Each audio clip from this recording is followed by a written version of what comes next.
Chapter 13. Cadmar and Melita sat side by side in silence on the edge of the bed as they watched everyone leave. I would have never guessed Raheel felt that much loyalty towards me. The important part is that I can finally make love to you properly. Cadmar reached out to stroke her hair. Inari started me on the herbs as we discussed, and suggested a method to prevent pregnancy using my cycles as a reference. The good news is that right now I shouldn't be able to get pregnant. She scolded me anyway for taking the risk this morning. She looked up from where she was leaning against him. It was worth it. Raheel gave me the same scolding. He said he would prefer for us to wait, but gave the go-ahead as long as I listened to my body. I have a feeling he'll be back to his prickly self in no time. Cadmar smiled. Well, I'm overjoyed about this. It does come with a price. We will have to start getting out of this room and go back to our duties. We knew someday we'd have to leave. Let's take advantage of the time we do have. Melita brought his head down for a kiss that left him with little doubt as to her intentions. What about our decision? He rested his forehead against hers. Do you have questions about it? We should probably separate and think about it individually, but it would be good to get it all out first. She gave him another passion-filled kiss. We have all the time in the world. We don't need to decide now. I have a lot of questions. Can you tell me about the lives? He thought back at how lonely Melita had looked in some, and he wasn't sure he liked that idea. I can do better than tell you. I can give you something that will help you see them, but I'd have to go to my old room. Would you prefer to do that now, or after we explore our newfound freedom? She placed her hand on him and gave him a wicked grin.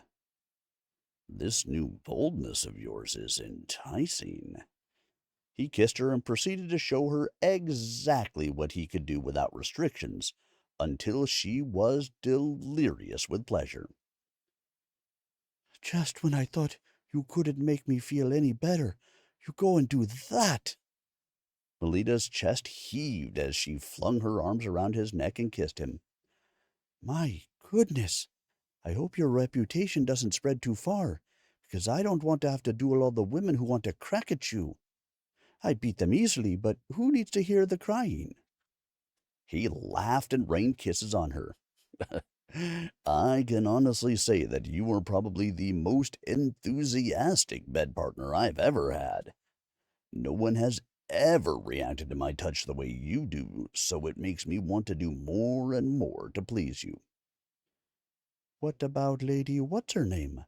The one who taught you? She smiled as she tightened her arms around him. You're sensitive in different ways. I'm delighted that my kiss affects you the way your lips affect me, that my hand stroking your back sends shivers through you, and that just a look or a touch can make both of us ready. I also noticed, though I will have to test this further, that we fit together perfectly. He nuzzled her neck. So you're saying that no one is likely to try to bed you? She slid a foot up his leg. They may for political reasons, but not because of any rumors about me. You're likely to get offers, too. He nipped her neck gently and smiled when he saw her face. As long as you don't take anyone up on theirs, I'm happy. You know I won't. You're all I need. She gave him a kiss and hugged him. Wait until I have trained for a few weeks and have built up my strength again. He slid out of her arms with a groan. I hope you're ready, because I plan on taking you as much as possible, any way I can have you. I crave you constantly. I can't wait. Then let's go to the room so we can get answers that we can come back and take each other again until you need a rest. He caressed her cheek. Who needs rest? Besides, if I die from exhaustion, I'll do so with a smile on my face." She got off the bed and gave him a look that made him weak. Cadmar frowned as a thought occurred to him. Is the spirit forcing you to be more sexual? Or are they inhabiting you when we're together? No, she just gave me a clear view of what could happen, but it's my choice to act on it. She doesn't inhabit me for that. It's just me. Why? Do you want a sexual spirit to join us? She slipped on her dress and Cadmar couldn't see her face. He walked over and helped her. Thank you for that. I don't want you to feel forced to be anyone but you. I don't want that. When I make love to you, I want to be just you I'm doing it with. Well, I have no doubt the spirit is wonderful. I only want you. She gave him a sweet smile and slipped her arms around his waist. Are you sure about this? We can put it off for a while. There is no need to rush. I disagree. We don't know what life will bring us, or if we will be involved in yet another war. He looked at her smiling face and knew he had no doubt as to what his decision would be, although he wasn't so sure about her own. We just recently admitted our feelings. It's possible you won't feel the same way after being with me for a while. You'd be stuck with me even if you ended up hating me. He caught a look at her anxious face as he turned to get dressed. My life, we may have just admitted our feelings, but they grew over time. We started this marriage on a fairly solid foundation, became close friends and true partners before we became lovers. I think we have had more than enough time to know how we feel. Besides, I could never hate you. He finished dressing and looked at her. Let's go. Cadmar held the door open for her, then took her hand to lead her down the hall, slowing his pace so she could easily keep up with him. What is it you're going to give me? Her small hand felt so right in his that he wondered how he could even consider a lifetime where he couldn't hold it. Some herbs to introduce a trance-like state, plus some objects. Why is my room so far away? I only realized the distance when I started taking care of you. Lita looked up at him with a small frown. I had chosen that room originally because that way you'd have a cluster of suites, so you could be near the children. I noticed you're an unusually devoted mother. Although that's a bit of a lie, considering there are suites near me. The main reason is that I wanted to avoid temptation. He gripped her hand tighter and stared straight ahead. I had promised you a marriage of convenience, along with a lot of freedom, but I found myself very attracted to you, and I was afraid I'd pressure you into more. There were so many times, even the night we got married, that I wanted to seduce you, but I was afraid that my lust for you would make you feel betrayed. She stopped walking, and he looked down to see her hiding her face. What's wrong, my soul? He bent to look at her and realized she was laughing. His own mouth twitched in amusement. I'm glad I entertained you, but would you care to share the jest? You're not the only one who was attracted from the beginning. I was disconcerted when you didn't approach me on our wedding night, but then I thought you didn't want that with me, either because you preferred men after all, or I was just too old and plain-looking for you. She took her hand from her face and kissed him. I even had dreams of us, and I thought of seducing you, but I couldn't bring myself to do it for fear of being rejected. My desire ended up being channeled into learning all sorts of new things. He took her hand again and tugged her into the nearest room. A quick look verified it was unoccupied, and he pinned her to the door as he kissed her. His busy hands pulled up her skirts, then fumbled with his own trousers. He picked her up and pressed her against the door as her legs wrapped around him. You'll get hurt. Her breathless words gave way to a moan as he kissed her neck. I won't. He took her at a furious pace and shuddered in climax as he claimed her mouth in a searing kiss. Not even in my wildest dreams were this good. But now you really should put me down. I worry about your ribs.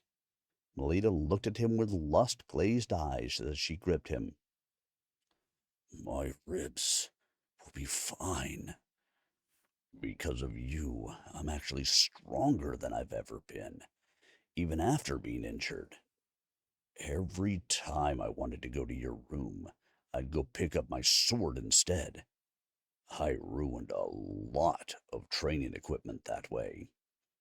He set her down gently and rested his forehead against hers. You didn't get your satisfaction. I'm sorry. For what? I couldn't get my release because I was afraid of hurting you, but it still felt heavenly, and considering how you've been making me feel, I'm satisfied. She hugged him and looked at him with a smile. I'd like to know what brought that on so I can do it again. Hearing how much you wanted to lay with me from the first, and it was because you were attracted to me, not for any ulterior motive. He kissed her deeply. Are you sure I'm not dreaming? If so, then we're both dreaming. And if that's the case, do we have to wake up? Let's go get those herbs. Do I really need that? I know I want to be with you. Is it that you're not sure? He looked down as he fixed his pants, not wanting to see her face. I want it as well, but it was made clear we shouldn't make that vow until we know what we're agreeing to. She clasped his hands and looked up at him. If we're going to make a commitment that lasts thousands of years, we better make sure the rules so that we don't have someone try to break our contract on a technicality. His heart felt like it was trying to fly out of his chest over this declaration. I was afraid you were putting me off because you didn't feel as strongly for me as I do for you. I apologize. I focused so much on making sure everything was done properly. I hurt you without meaning to. Trust me, I feel the same way. Cadmar opened the door and looked around to make sure no one was lurking, since he figured his wife would be embarrassed if they were caught. We can go. Thank you for alleviating my concern. She took his hand and led him down the hall. Of course. Although I'm curious about your statement that you're stronger than ever. You picked me up very easily for someone who complained about the pain just a day ago. I know your ribs were cracked, but... The unasked question hung in the air. It's possible I exaggerated the extent of the aches to gain more time alone with you. The only problem was the restriction. Don't get me wrong, I loved just pleasing you, but not being able to do certain things became torture after a while. Can you forgive me, my life, my lie? They entered her room and she shut the door before she answered. Can you forgive me telling the same lie about myself? He brought her hand to his mouth and kissed the back of it. You were most definitely my perfect mate. What would you like to do to celebrate this union when we're done? I just want to celebrate you. She threw him a grin, then started rummaging in her cabinet. It took him a moment to figure out what she had meant by that statement, and was surprised when he felt his face get hot. He sat on the bed and watched her as she bustled about gathering things. When he had chosen her of all the potential candidates, it had seemed like a practical match, especially after his investigation had revealed that she was the mysterious alchemist. It hadn't been difficult to persuade his own country. They had all assumed he had chosen her because she was heir to the Colomor's throne, and that he might make a move to install her as queen with himself ruling beside her. The fact that he had known she didn't want that was one of the many reasons he had decided she would be the perfect ally in avoiding politics, and would be grateful enough for the freedom he had helped her obtain that she wouldn't make any demands on his time. He would never have guessed she would end up capturing his heart so thoroughly that it would bother him that she didn't do that. His chuckle caught her attention. "What do you find so amusing, husband?" "I was thinking about when we got married. You took such good care of me after the feast, and then during the trip, even though I had brought on my own suffering by imbibing too much Collimore wine. I had no idea it was so potent. I was quite a fool over you for a long time. Now I'm still a fool over you, but for different reasons." She sat on his lap and gave him an affectionate kiss. "At least you are my fool. I have all the things we need, although I have news that will most likely displease you."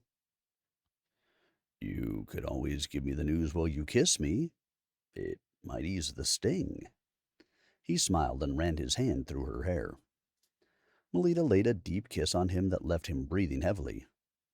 "Well, my darling, it seems you're going to have to go on this spiritual journey alone, as will I."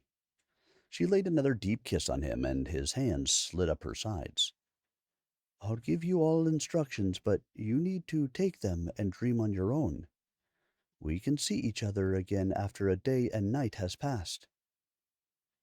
"I was just thinking about how much I hate being separated from you." "Are you sure?" He toyed with the knot that kept her bodice together as he listened.